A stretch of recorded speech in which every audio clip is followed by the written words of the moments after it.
that introduced free secondary education to all and raised the school leaving age to 15.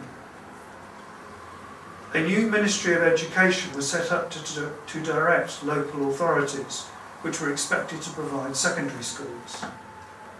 The Act introduced the 11+ examination that divided school children into grammar or secondary modern schools, but failed to provide adequate funding for sufficient grammar school places and simply represented a selection process of the required number of children to fill places available.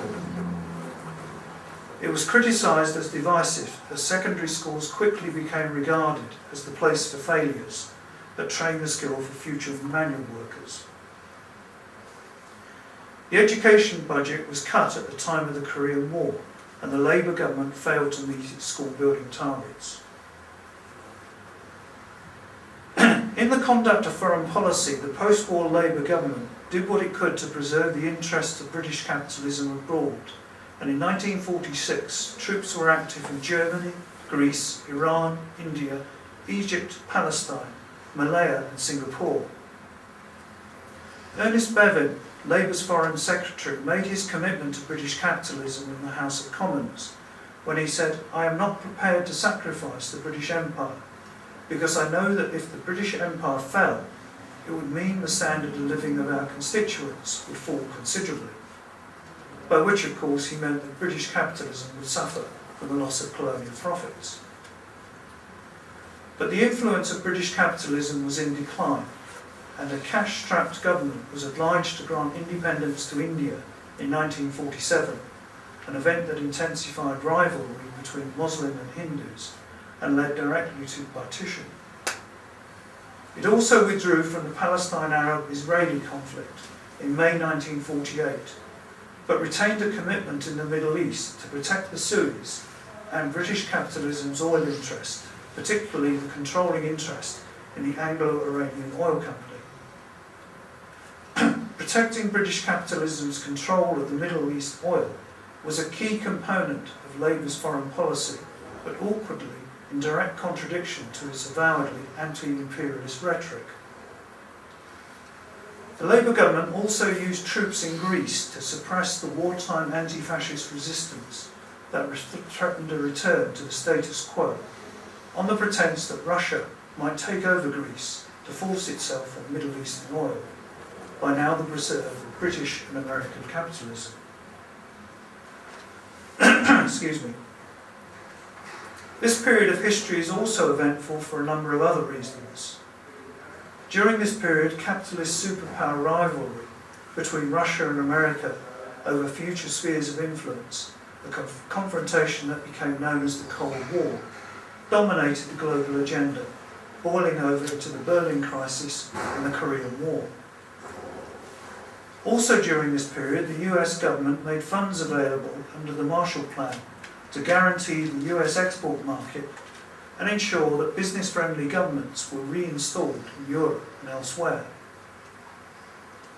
In 1949, NATO was established to strengthen America's European allies and to harden public opinion against Russian state capitalism.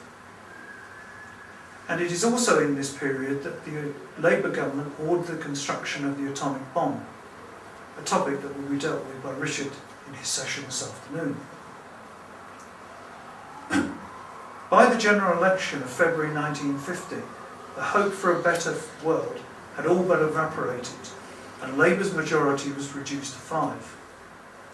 It struggled on until October 1951, when the Conservatives were returned to power with a slim majority of 17. So what are we to make of the post-war Labour government? The Labour government was a product of capitalism. Government necessarily means securing the submission of the working class, and running capitalism can only mean running it in the interest of the owning class. The Labour policy of a planned economy and nationalisation left capitalism unaltered, where industries still had to pay their way. It left the working class in exactly the same position, wage and salary earners and producers of surplus value for the former owners. Labour's social reforms amounted to little more than measures to rationalise poor relief cut administration costs, and improve worker efficiency. Trade union support for the Labour government greatly reduced its effectiveness and split class solidarity.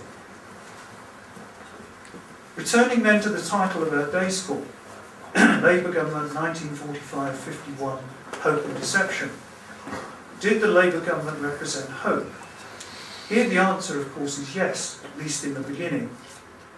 In 1945, the Labour Party had swept into government on the wave of hope and optimism of a war-weary working class who genuinely believed that a Labour government would help make the world a better place. They, like the working class at every successive election, believed the lies of a political party and its leaders and put their misplaced trust in a Labour government that promised a better world. Excuse me. Was it then a deception? Here the answer is both no and yes. No, it wasn't a deception, inasmuch as the Labour Party had sought and won a mandate from the electorate to lead British capitalism out of difficult times, and held no mandate to do anything else, despite the widely held conviction that it would champion the interests of working people. Put brutally, the working class got exactly what it voted for. But at the same time, it can be argued, yes, it was a deception for two reasons. Firstly, despite misunderstanding the nature of capitalism, working people were led to believe that a Labour government, boasting its trade union roots, would be more sympathetic to their plight. This misplaced trust allowed the Labour government to pursue policies more draconian than a Conservative government would have dared, using wartime legislation and troops to crush worker strikes, while conspiring with trade union leaders to secure wage restraint at a time of rising prices. There can be no doubt that a Labour government did capitalism great service during this period. Secondly, the Labour government falsely claimed to be something it wasn't, namely a political party with the aim of establishing socialism. The Labour Party's deceitful claims spread confusion and impeded working class understanding. Then, as now, working people had difficulty in comprehending that capitalism is an economic system based on their own exploitation, a fact that was blurred and distorted by the Labour government. To many, the Labour Party and its capitalist policies became synonymous with socialism, its meaning adulterated to mean no more than a different method of running the capitalist system. This deception turned many away from considering a socialist alternative and has since handicapped the socialist movement struggling to spread the socialist message.